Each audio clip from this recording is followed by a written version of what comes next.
వ్యాపారాలు తగ్గిపోయినాయి.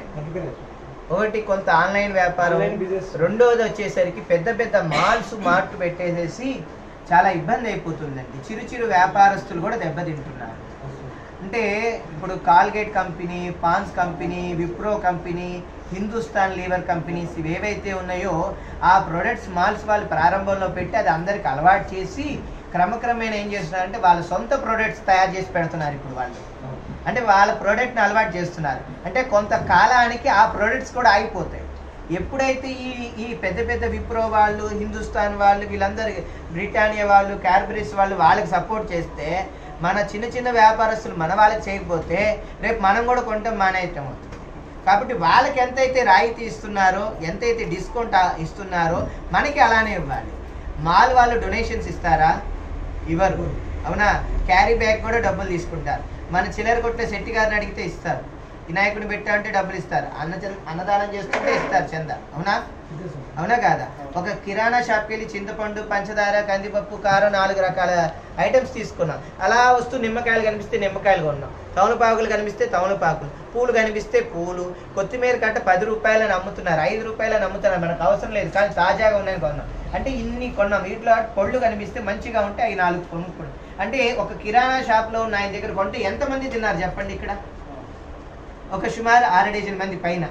ఓ పినీస్ కావాలన్నా పినీస్కి వెళ్తే అక్కడికి వెళ్తే ఒక పినీస్ మలుతాడు, ఏదో ఒకటి బొట్టు పిల్లడి తాడు, వాళ్ళు కుంకుమ ఏదో తిలకం అంటే తిలకం కొనుక్కొస్తారు. ఎన్ని షాపు వాళ్ళు బాగుపడుతున్నారండి? మళ్ళీ దాంట్లో పనిచేసే వాళ్ళు ఎంతమంది బాగుపడుతున్నారండి? అవునా?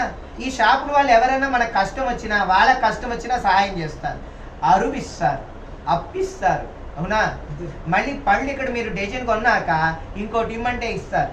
పూలు ఇలా కొలిసినాక ఇంకో అంత జానెడు ఇస్తారు, విడి పూలు ఇస్తారు. కూరగాయల షాపులో కొన్నాక వంకాయలు కిలో మీద 2 ఇమ్మన్న ఇస్తారు. అన్ని కొన్నాక పచ్చిమిరపకాయలు వేస్తారు, కరివేపాకు రబ్బేస్తారు. మాల్ వాళ్ళు ఇస్తారా? ఎందుకు అటు వెళ్తున్నారు? ఎప్పుడు కూరగాయల మార్కెట్లో తాజాగా ఉంటాయి కూరగాయలు. అవునా? అవి ఎప్పటి నుంచో ఉంటాయి, తెలియదు. అక్కడ 20 గ్రాములు కాదు, 1 గ్రామ్ వేసినా డబ్బు కట్టేయాలి. ఇక్కడ 20 కాదు, 10 గ్రాములు, 20 గ్రాములు, 50 గ్రాములు ఎక్స్ట్రా ఉన్నా కూడా తీసుకెళ్ళండి సేటు గారు, ఎప్పుడు వచ్చేవాళ్ళు కానివ్వండి, మీదేమిటి. వాళ్ళు కూడా అనిపిస్తారే మనకి. అవునా? ఈ మధ్యలో దాహంగా ఉంటే అంత మజ్జిగో ఏదో సోడానో ఏదో సుగంధో తాగుతారు. వాళ్ళు బతుకుతున్నారుగా. అవునా? చెప్పండి, ఎంతమంది బతుకుతున్నారు? మిఠాయి కొట్టు కనిపిస్తే మిఠాయి కొంటాం.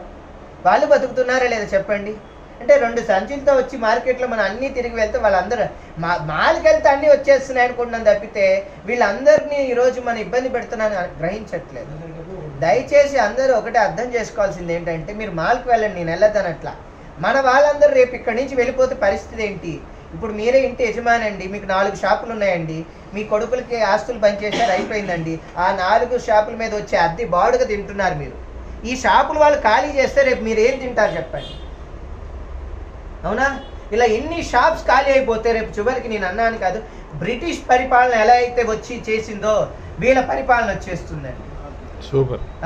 దయచేసి పెద్దలందరూ అర్థం చేసుకొని ఈ విషయాన్ని మన వ్యాపారస్తులందరికీ సహకారం చేయండి. చిరు వ్యాపారస్తులు కూడా బాగుపడతారు. మన షాపుల్లోనే కొనడానికి అలవాటు అవ్వండి. నేను ఒక వైశ్యుడు అని చెప్పట్లే, అన్ని వర్ణస్తులు వ్యాపారం చేసేవాళ్ళే, అన్ని వర్ణస్తులు, అన్ని. అక్కడ ఈ లోపల పకోడి చెకోడి అమ్మితే అది కూడా కొంటారు. అవునా? వాళ్ళు బతుకుతున్నారుగా. ఇప్పుడు అక్కడికి వెళ్తే ఏమి ఆవు పీడలు కూడా అమ్ముతుంటే అక్కడ ఏంటండి?